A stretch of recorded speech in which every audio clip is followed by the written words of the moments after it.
У нас прошел месяц поста. Хотелось бы всех, во-первых, поблагодарить, кто в этом участвовал, кто с нами был вместе. Мы все это готовили, все это собирались и материально, и морально, и хлопотно. Вот мы провели нынче 13 ифтаров. В прошлом году было, правда, 16, нынче 13, но мы не гонимся за количеством. Мы очень рады, что первый день поста у нас уже 6-й год совпадает с Казанью. Мы в Казани, Туган-Аулым, провели первый день поста. И волею случая опоздал на это мероприятие Талгат Таджиддин, все разошлись, и вот мы в узком кругу, 3 человека, сидели и разговаривали 2 часа. И вы представляете, вот послушать человека мнение. Но мы давно с друг другом знакомы, мы много общались, но вот так в первый день ифтара, значит, он нам рассказывал все это, значит, очень была такая содержательная у нас беседа. Başlangıç bitken işti. Bir ay boyuna bütün yerindeki 2 milyarga yakın iman ehli orada tutulgatlarışabız. Allah'ın rahmeti ayı bütün kişilik dünyasına civergen izgil kitaplarını cummakta şu Kur'an-ı Kerim ingen ay günahlarını küydüre turgan ay. Потом, значит, второй ифтар мы провели у себя на родине. У себя на родине это Агрызский район. Так как мой дед был хазрятом, был муллой в этих деревнях, на эти там 30 деревень, и поэтому мы, вроде как наша фамилия ответственна за мусульманство в этих деревнях. Это вот деревни, начиная там Ямурзина, Агрыз, Карынды, Салауш, Варжи, Кечкутан, вот эти вот 30 деревень. Постарались собрать хазрятов с соседних деревень. Это сделали новое такое помещение около мечети Салауш. Именно для таких застолий, для таких вот мероприятий. Приехал туда наш друг хороший, это Абу Карим, главный хазрят Агрыза, наш хороший друг, он из Нижнекамска. И, конечно, значимость нашему мероприятию придал то, что приехал глава Агрызского района, и вот он тоже с напутствием к населению. Там собралось 6 хазрятов из соседних деревень. Как они объяснили, это они собрались первый раз так. Шуган это біздің бит шәкірт бабай ол бит біреу гына болған. Мына шу 30 ауылға ол бұл біреу гына. Урамға шығып айтсаңыз емалейкум деп бір кіші сізге айтмайтын ол. Айтсаңыз шәкіртлер қойды деп сразу меня бармақ көрсетелер. Один из самых наших ифтаров, который сложный, это мы собрали жен, собрали мы семьи, родителей, семьи бойцов, которые погибли на СВО. Этот ифтар был сложный психологически. Важно, что вот эти вот семьи, эти вдовы, родители, они пообщались и познакомились между собой.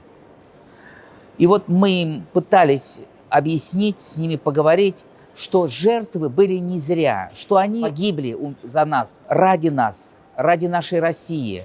И что мы с ними, и мы их никогда не бросим, они тоже, значит, будем постоянно с ними общаться. Вот это был такой у нас сложный психологический ифтар.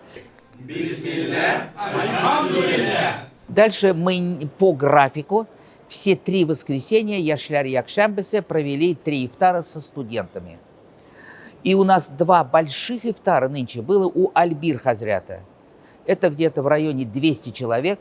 Эти 2 ифтара мы собрали туда активистов Московской области. Мы туда собрали, значит, тюркские народы, башкир, главное вот это вот общественники Московской области. И у нас при штабе татар есть клубы. Это Гиппократ, офицерский, бизнес-клуб. Вот эти клубы мы также собрали. Вот таких было 2 ифтара на площадке на Крутицком переулке у нас. Гульнара для наших активистов, для наших ветеранов провела 2 ифтара. На эти ифтары люди пришли с детьми. Эти семьи, они возникли на площадке штаба татар. Они познакомились, женились. Вот у них уже дети, и они с детьми приходят к нам в штаб татар. Это тоже как-то очень значимо, символично и душевно. Вот. Потом было несколько у нас ифтаров, 2-3 ифтара было у нас для аксакалов. Для аксакалов, для бабушек, для таких пожилого населения. Тоже хлопотно, их надо привозить, развозить. Вот в общей сложности у нас 13 ифтаров. Главное, о чем мы всегда говорим, и то, что вот в Москве на сегодняшний день 9 муфтиатов, 9. И я не знаю такой практики, чтобы вот как у нас на площадке штаба татар перед постом, перед уразой мы провели 6 мероприятий. Мы молодежи объясняем, что такое пост, что такое ураза, значит, как к нему готовиться, какие мысли должны быть, какие намерения должны быть, как нужно себя контролировать.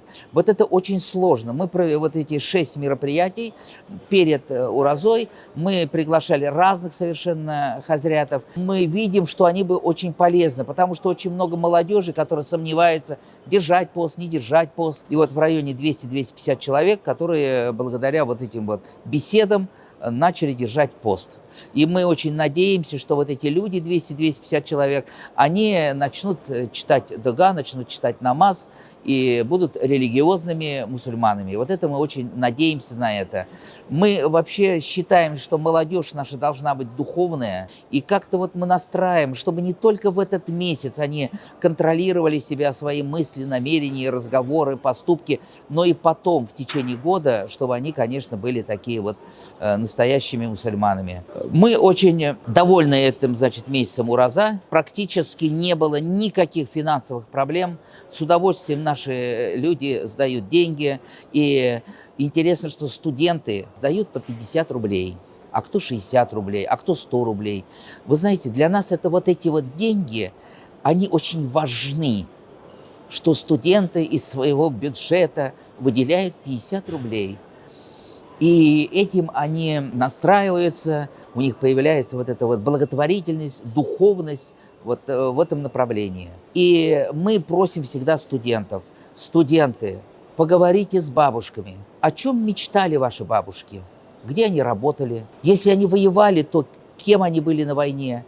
А вы поговорите со своими бабушками, чтобы они рассказали про своих бабушек. Откуда они родом, чем они занимались, какая была жизнь у них, как они проводили месяц уразы, как они держали пост. В жару, летом, во время сенокоса нельзя бросать полевые работы, а идет пост, и они держали его. И мне моя бабушка рассказывала, что они ночью сидели в погребе, а на утро шли или пахать землю, или косить сено, потому что работы в деревне никто не отменял. Всем пожелать заботиться о близких, заботиться о пожилых, помогать неимущим, следить за собой, за своими поступками и быть богобоязненными. Штаб татар. Алга!